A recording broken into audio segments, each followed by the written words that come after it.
नमस्कार, आप देख रहे हैं न्यूज। आपके साथ मैं हूं पूजा परमार। हमारे खास कार्यक्रम अपने उत्तराखंड में खबरों की शुरुआत करते हैं। बीजेपी की विजय संकल्प यात्रा उत्तरकाशी में समाप्त हुई, जहां रक्षा मंत्री राजनाथ सिंह ने भी जनसभा को संबोधित किया। वहीं मुख्यमंत्री पुष्कर सिंह धामी ने सरकार की उपलब्धियां गिनाई। जो भी इस परीक्षा के प्रारंभिक परीक्षा को पास कर लेंगे, उसके बाद उनको कोचिंग करने के लिए, अपने किताबों के लिए, अपनी तैयारी करने के लिए अब उनको कहीं देखना नहीं पड़ेगा। उनके लिए हमने व्यवस्था की है कि 50,000 रुपए सरकार की तरफ से हमारी सरकार उनके लिए व्यवस्था करेगी।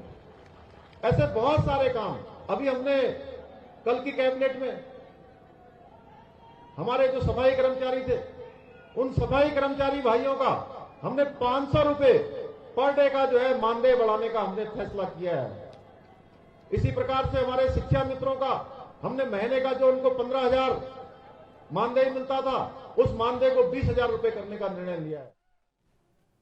9 जनवरी को उत्तराखंड में होने वाली प्रियंका गांधी की रैली फिलहाल के लिए स्थगित कर दी गई है।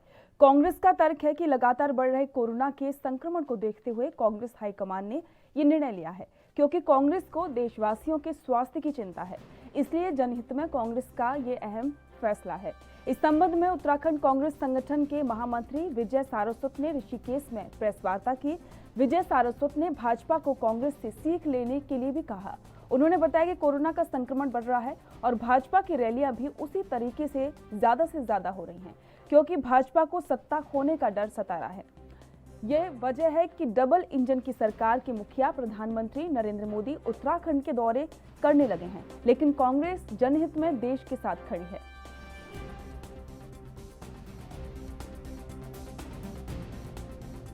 श्रीमती प्रियंका गांधी जी श्रीनगर और अल्मोड़ा में आने वाली थी। मैंने आपसे कहा कि कांग्रेस ने उच्च परंपराओं का निर्वहन किया है, क्योंकि हमारी पार्टी आज़ादी की पार्टी है और हमें पहले देश की और देशवासियों के स्वास्थ्य की चिंता है।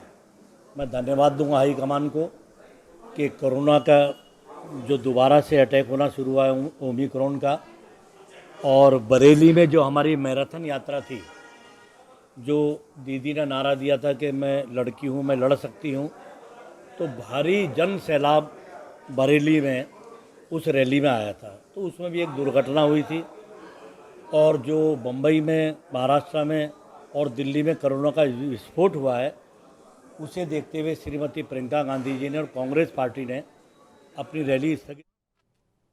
उत्तराखंड विधानसभा चुनाव पर कोरोना का साया गहराता जा रहा है। कोरोना संक्रमण के बढ़ते हुए केसों के मद्देनजर कांग्रेस ने राष्ट्रीय महासचिव प्रियंका गांधी का प्रस्तावित उत्तराखंड दौरा फिलहाल के लिए स्थगित कर दिया है। यही नहीं, जनवरी को प्रियंका वाड्रा की 2 जनसभाएं अल्मोड़ा और श्रीनगर में होनी थी, जो फिलहाल के लिए टाल दी गई हैं। इस पर भाजपा के सांसद नरेश बंसल ने कहा कि कोई भी पार्टी कुछ करती है तो उससे हमें मतलब नहीं है, हम जनता के हित में काम करेंगे।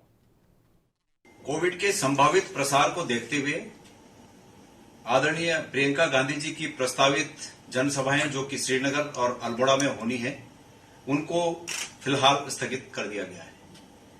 मैं उम्मीद करता हूं कि ऑल इंडिया कांग्रेस पार्टी ने जिस प्रकार से इस मद्देनजर, कोविड को मद्देनजर सभी संभावित चुनाव वाले राज्यों में बड़ी रैलियों पर फिलहाल स्थगन कर रखा है, और प्रियंका जी की ये भावना कि हमारी रैली की वजह से कोई ऐसी बात न हो कि कोई कोविड से प्रभावित हो, मैं उम्मीद करता हूं कि सभी राजनीतिक दल उनकी इस भावना की कद्र करते हुए बड़ी रैलियों पर स्थगन का अपना जो प्रियंका जी ने शुरुआत की है उसका अनुसरण करेंगे। आएगी और कोविड की गाइडलाइन आएगी, उसका हम पालन करेंगे। कौन क्या कर रहा है इससे हमारा लेना देना नहीं है।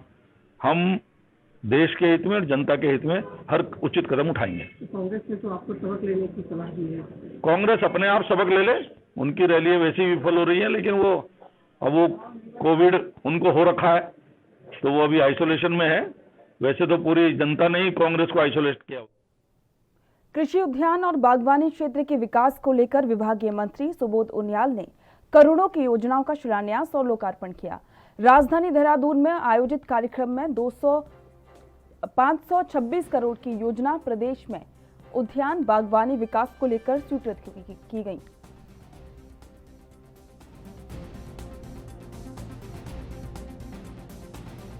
बागवानी राज्य है और हम लोग बड़े समय से प्रयास कर रहे थे कि इस राज्य में बागवानी की संभावनाओं को किस तरह से एक्सप्लोर किया करके किसान को समृद्धशाली बना सकें। और राज्य में एक बहुत बड़ा हमारे यहाँ जो रोजगार के जो हमारे यहाँ साधन है उनमें बागवानी सेक्टर का बहुत बड़ा हाथ है। और इसके लिए पहले वर्ल्ड बैंक से हम लोग लगातार कोशिश करते रहे। 900 करोड़ का एक प्रोजेक्ट था, लेकिन वर्ल्ड बैंक ने उसके बाद उसको कहा कि नहीं साहब इसको 2 फेज में लाइए। फिर वर्ल्ड बैंक में फिर हम लोगों ने 4 जनपद का एक प्रोजेक्ट बना करके भेजा और अल्टीमेटली उसका अंत बड़ा बुरा हुआ। तो फिर हम लोगों ने प्रयास किया जायका के माध्यम से। तो मुझे आज खुशी है कि जायका के सहयोग से ये करीबन 526 करोड़ का हमारा प्रोजेक्ट को, जिसमें भारत सरकार का मैं आभार प्रकट करता हूँ कि जिन्होंने भारत सरकार ने रिकॉर्ड समय में हमारे इस प्रोजेक्ट को स्वीकृति देने का काम किया। और जायका के अधिकारियों के साथ साथ हमारे कृषि विभाग के सचिव और कृषि के निदेशक और इसके साथ साथ जो कृषि विभाग के कर्मचारी थे, खासकर सुरेश राम जी, इन लोगों ने बड़ी मेहनत की और उनकी मेहनत का था कि हमें ये 526 करोड़ का प्रोजेक्ट की स्वीकृति प्राप्त हुई।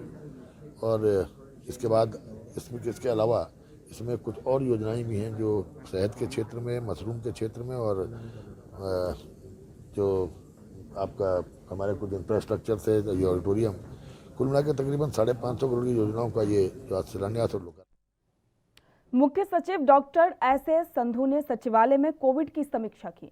मुख्य सचिव ने कोविड की तीसरी लहर की संभावना को देखते हुए सभी जिलाधिकारियों को आवश्यक तैयारियां करने के दिशा निर्देश दिए। उन्होंने जिलाधिकारियों को निर्देश दिए कि अपने जनपदों में कोविड की स्थिति पर लगातार नजर बनाए रखी जाए। प्रतिदिन कोविड को लेकर उच्च अधिकारियों के साथ बैठक की जाए। मुख्य सचिव ने कहा कि कोविड संक्रमण को रोकने हेतु कोविड अनुकूल व्यवहार का अनुपालन सुनिश्चित किया जाए। लगातार आमजन में मास्क पहनने और सामाजिक दूरी बनाए रखने हेतु जन जागरूकता फैलाई जाए और साथ ही सार्वजनिक स्थानों पर मास्क न पहनने वालों पर कार्रवाई भी की जाए। उन्होंने 100% वैक्सीनेशन का लक्ष्य जल्द ही पूरा करने के निर्देश दिए।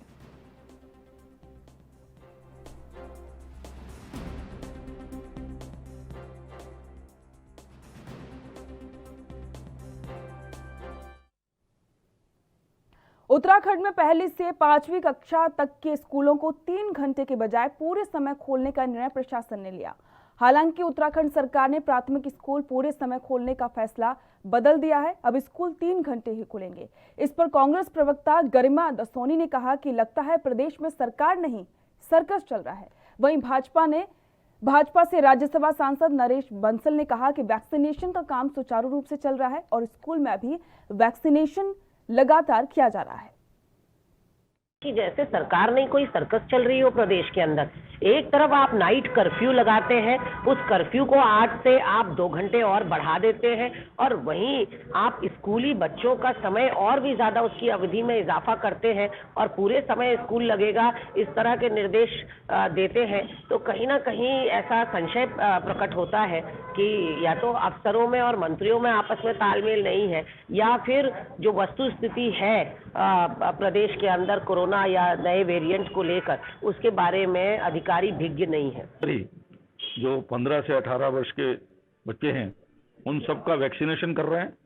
करीब 6,28,000 बच्चे हमारे प्रदेश में हैं, जिसमें से 1 लाख से ऊपर को हम वैक्सीनेट कर चुके हैं। तो जल्दी 5-10 दिन में उनका वैक्सीनेशन कर देंगे और स्कूल में ही जाकर वैक्सीनेशन हो रहा है, इसलिए बच्चों को भी कोई कठिनाई नहीं है। उनकी सुरक्षा का पूरा ध्यान रखा जा रहा है। कर्फ्यू बढ़ाया जा रहा है सबके लिए, बच्चों के लिए भी है वो ना स्कूल। बाजपुर के तहसील सभागार में एसडीएम राकेश चंद्र तिवारी ने राजनीति पार्टी से जुड़े नेताओं के साथ चुनाव के संबंध में बैठक की और मतदान स्थल में की जाने वाली व्यवस्थाओं को लेकर चर्चा की। इस दौरान उन्होंने कुछ पोलिंग बूथों पर व्यवस्था बढ़ाने की बात कही। वहीं कोरोना वायरस संक्रमण के चलते मतदान स्थल पर आने वाले लोगों को सुरक्षित रखने पर भी विचार विमर्श किया गया। इस दौरान एसडीएम राकेश चंद्र तिवारी ने बताया कि मतदान के दौरान मतदान केंद्रों पर दिव्यांग और नेत्रहीन लोगों के लिए भी व्यवस्था बनाई जाएगी।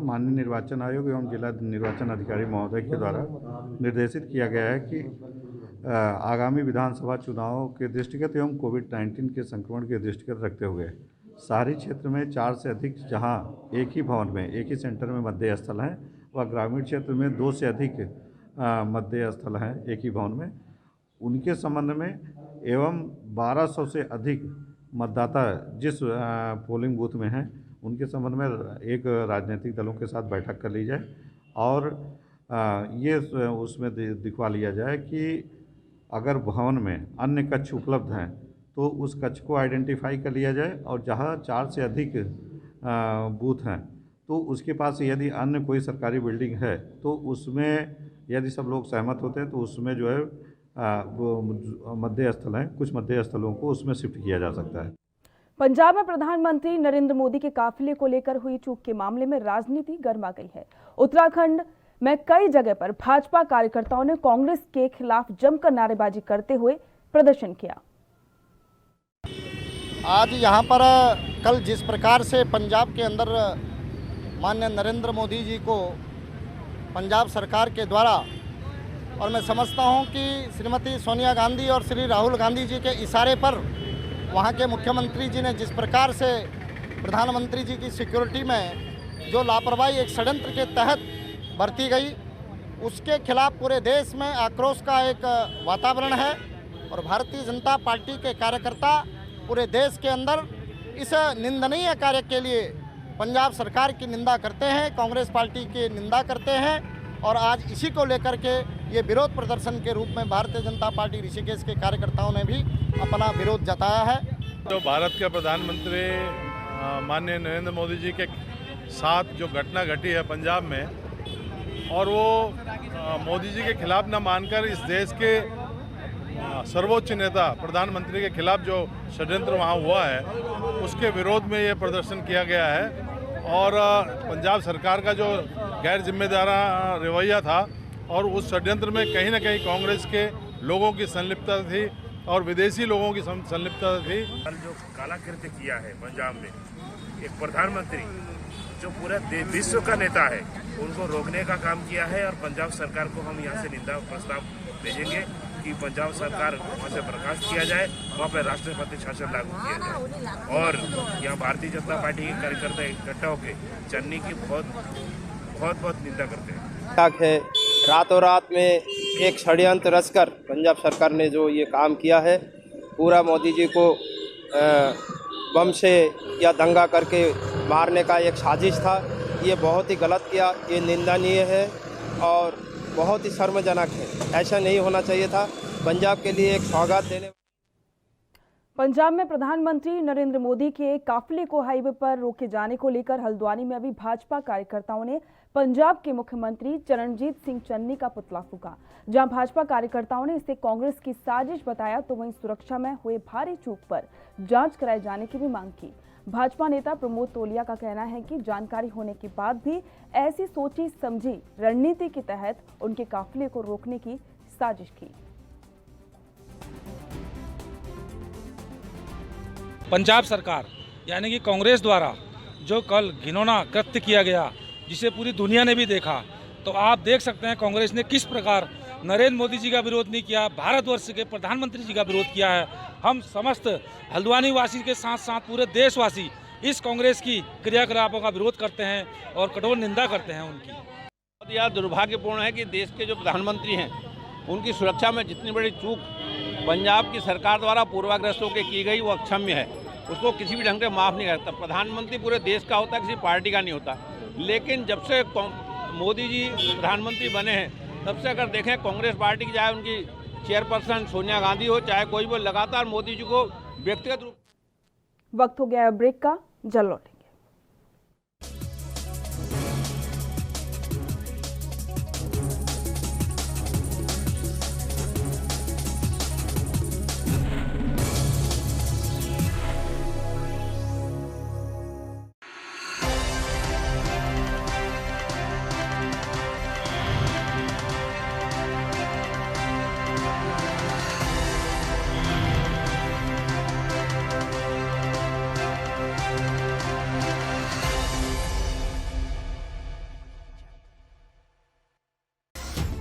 राज्य के लोगों के खुशहाल सपनों को पूरा करने के लिए प्रतिबद्ध है उत्तराखंड सरकार। हमने संकल्प लिया है युवाओं को रोजगार देने का। सरकारी विभागों में रिक्त पड़े 24,000 पदों पर नियुक्ति प्रक्रिया के साथ ही पुलिस विभाग में भर्ती प्रक्रिया शुरू करने का शासनादेश किया जारी। स्थानीय लोगों को स्वरोजगार देने के लिए home stay, Ayush wellness centre व एक जिला 2 उत्पाद जैसी महत्वपूर्ण योजनाएं की हैं शुरू। हमने संकल्प लिया है महिलाओं को आत्मनिर्भर बनाने और सुरक्षा देने का। ईजाबोई योजना के जरिए सुरक्षित प्रसव और किशोरियों का रखा जा रहा है विशेष ध्यान। तो अटल आयुष्मान योजना के तहत राज्य के लोगों को मिल रहा है 5 लाख का निःशुल्क इलाज। उत्तराखंड में ऑल वेदर रोड, राष्ट्रीय राजमार्ग, फ्लाईओवर और भव्य पुलों के निर्माण ने बढ़ाई विकास की रफ्तार। जॉली ग्रांट एयरपोर्ट को बनाया जा रहा है अंतर्राष्ट्रीय स्तर का एयरपोर्ट। तो उड़ान योजना से हवाई सेवाओं का हो रहा है विस्तार। राज्य के सर्वांगीण विकास के लिए केंद्र से महत्वपूर्ण योजनाओं के लिए मिली है हजारों करोड़ की सौगात। अगर हम 5 वर्षों का पूरा हिसाब रखेंगे तो 1 लाख करोड़ योजनाएं यहाँ के लिए स्वीकृत हुई हैं, जिसमें बहुत सारे काम हमारे, चाहे वो नेशनल हाईवे के हों, चाहे वो ऑल वेदर रोडों के हों, चाहे वो आज हवाई अड्डे का विस्तारीकरण हो, हर क्षेत्र में माननीय प्रधानमंत्री जी के नेतृत्व में देश आगे बढ़ रहा है और हमारा प्रदेश भी लगातार आगे बढ़ रहा है। उत्तराखंड लिख रहा है विकास की नई इबारत। अपनी सरकार, उत्तराखंड सरकार।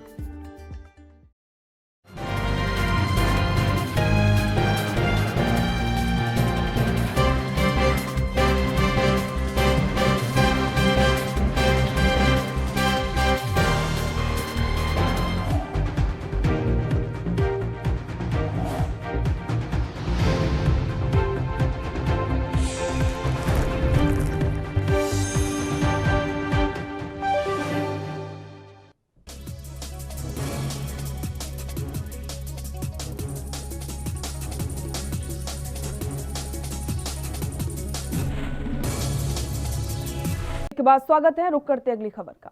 जिला प्रशासन की पहल पर मॉडर्न ई लाइब्रेरी का जिलाधिकारी हिमांशु खुराना ने विधिवत उद्घाटन किया। ई लाइब्रेरी का उद्घाटन करते हुए जिलाधिकारी चमोली ने कहा कि बच्चों के लिए काफी फायदेमंद साबित होगी।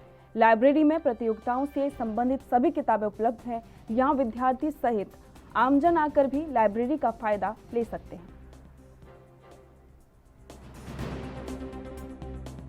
गौचर में डाइट में आज डिस्ट्रिक्ट में अवेलेबल अनटाइड फंड के माध्यम से हमने एक ई मॉडर्न लाइब्रेरी डेवलप हमने किया, जिसका विधिवत उद्घाटन हुआ है। ये दिल्ली की एक संस्था है लाइफ स्किल्स डेवलपमेंट कंसल्टेंसी, जिसके माध्यम से इसको डेवलप किया गया है। इसमें हमने ये कोशिश करी है कि जो बुक्स हैं वो टीचर्स ट्रेनिंग के भी काम हैं, और जो आसपास बच्चे हैं, जो स्टूडेंट्स हैं और जो पढ़ने का शौक़ रखते हैं, उनके लिए एक अच्छी स्पेस हो कि वहाँ जहाँ पर आके वो पढ़ाई कर सकते हैं और रीडिंग स्पेस को शेयर कर सकते हैं। साथ ही इसमें थोड़ा ई लाइब्रेरी को भी इसको दिया है कि सारी बुक जो हमारी डिजिटाइज्ड हैं और प्रोजेक्टर जैसी फैसिलिटी है और किंडल जो ई रीडिंग फैसिलिटीज़ हैं वो भी इसमें प्रोवाइड की गई हैं, जिससे अगर जो आज के टाइम पर मॉडर्न टेक्नोलॉजी रीडिंग में और स्टडिंग में है उसको भी इस्तेमाल किया गया। और मैं आशा करता हूं कि जो स्थानीय जनता है गौचर की और आसपास के क्षेत्रों की, वो इसका इस्तेमाल करें। बहादुराबाद थाना क्षेत्र और रानीपुर थाना क्षेत्र में वाहनों से होने वाले अतिक्रमण को लेकर SP traffic Manoj Kumar Katyal full form में नजर आए। आपको बता दें कि बहादुराबाद और रानीपुर थाना क्षेत्र में हजारों की संख्या में डेली लोडिंग अनलोडिंग वाहन प्रवेश और निकासी करते हैं, जिसके कारण जाम की स्थिति बन जाती है। ऐसे वाहनों पर पुलिस प्रशासन की नजरें भी टेढ़ी दिख रही हैं। एसपी ट्रैफिक मनोज कुमार कत्याल ने जानकारी देते हुए बताया कि अवैध पार्किंग की शिकायतें कई बार आई हैं, जिनमें चालान भी काटे गए हैं और एक कार्रवाई लगातार समय समय पर होती रहती है। साथ ही ट्रैफिक के नियमों को तोड़ने वालों पर लगातार कार्रवाई की जा रही है।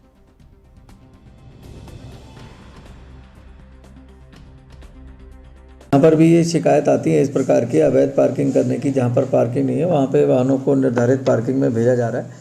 और ख़ास तौर पे समस्या लोडिंग अनलोडिंग के समय या नो एंट्री के समय आती है, जब भारी वाहनों को रोका जाता है या फिर वो लोडिंग या अनलोडिंग के लिए वेट कर रहे होते हैं सिडकुल क्षेत्र हो, बहादुराबाद क्षेत्र हो, तो उन्हें भी सड़क से किनारे लगवाया जाता है और जल्दी से जल्दी हटाने के लिए निर्देशित किया जाता है। और जो एक बार निर्देशित करने के बाद भी अपने वाहन को बेतरतीब खड़ा करते हैं, उनके विरुद्ध चालान की कार्रवाई की जा रही है। ये समस्या अभी लोडिंग अनलोडिंग के दृष्टिगत आई है। हम लोग इनसे वार्ता भी कर रहे हैं और साथ में जो भी अवैध पार्किंग करेंगे और जो भी उसमें बाधा डालेंगे ट्रैफिक में, उनके विरुद्ध संबंधित धाराओं में कार्रवाई की जाएगी। और ये अभियान हम लोग चलाएंगे और लगातार ये जारी रहेगा। लगातार हम लोगों का अभियान चल रहा है। जिन लोगों के प्रतिष्ठानों में जहाँ पर पार्किंग की व्यवस्था नहीं है, वहाँ पर उनके जो प्रतिष्ठान है उनसे थोड़ा आगे वाइट लाइन यानी कि रोड मार्किंग करके हम लोगों ने जगह दी है। अगर उस जगह से भी बाहर वो लोग वाहन खड़े हैं तो लगातार हमारी टोइंग की कार्रवाई चल रही है। और जब से हम लोगों ने अभियान स्टार्ट किया है। 50 से अधिक वाहन हम लोग टो कर चुके हैं और उनको। हल्द्वानी के जिलाधिकारी कैंप कार्यालय में आयोजित जनता दरबार में जिलाधिकारी धीरज सिंह गर्ब्याल की अनुपस्थिति में नैनीताल जिले के अपर जिलाधिकारी अशोक जोशी ने फरियादियों की समस्याओं को सुना। तो वहीं अपर जिलाधिकारी अशोक जोशी का कहना है कि फरियादियों की समस्या के समाधान के लिए उन संबंधित अधिकारियों को निवारण के लिए निर्देश दे दिए गए हैं।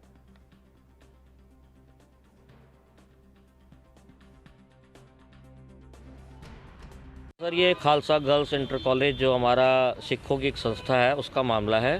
पीछे कुछ विवाद के कारण जो है कोर्ट में था ये केस लंबित, लेकिन अब इस टाइम वहाँ सर कोई आदेश नहीं है कोर्ट का और वहाँ पर इलेक्शन होने की प्रक्रिया शुरू हो चुकी है। लेकिन इस बीच वहाँ कर जो स्टाफ है उनकी तरफ से नियुक्तियाँ निकल गई हैं, वहाँ पर 10 से 11 नियुक्तियाँ, जिसके संबंध में हम डीएम साहब से मिलने आए कि जब तक वहाँ पर चुनाव नहीं होते, प्रबंधक कमेटी नहीं आती, तब तक नियुक्तियों पर रोक लगाई जाए, क्योंकि बगैर वहाँ पर कमेटी के वहाँ पर नियुक्तियां करना तर्कसंगत नहीं होगा, जिसमें धांधली की भी अपेक्षा है। कई चीज़ें उत्तराखंड के पहाड़ी इलाकों में हाड़ कपाने वाली ठंड की चपेट में लगातार आ चुके हैं। चमोली की खूब बर्फबारी देखने को मिल रही है। वहीं बद्रीनाथ धाम से भी खूबसूरत तस्वीरें सामने आई, जहां पूरे धाम ने बर्फ की सफेद चादर ओढ़ ली। वहीं चमोली की ऊंची ऊंची चोटियां बर्फ से लदकर दिखाई दे रही हैं। धामों में साथ ही घाटियां और कुछ पर्यटक स्थलों पर भी बर्फ का लिहाफ बिछता हुआ नजर आया। तो मैदानों में बारिश से कुछ रास्ते प्रभावित भी हुए हैं और ठंड से बचने की हिदायतें लगातार जारी हैं।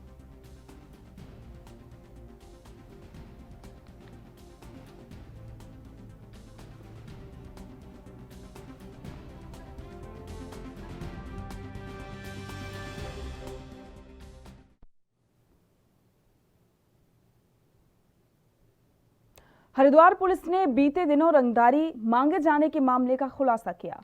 एसएसपी हरिद्वार डॉक्टर योगेंद्र सिंह रावत ने बताया कि सुरेंद्र सिंह ने 25 सितंबर को तहरीर देकर अज्ञात व्यक्ति के खिलाफ मामला दर्ज कराया था, जिसके बाद पुलिस ने धमकी देकर रंगदारी मांगने वाले शेर खान नाम के व्यक्ति को गिरफ्तार कर लिया है।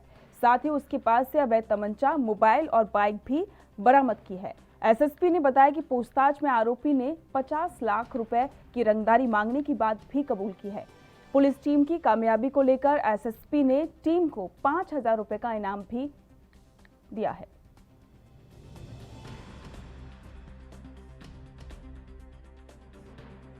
उनके फ़ोन पर यह धमकी आ रही थी कि वो 50 लाख रुपए दे दें, अन्यथा उनको और उनके परिवार को नुकसान पहुंचाया जाएगा।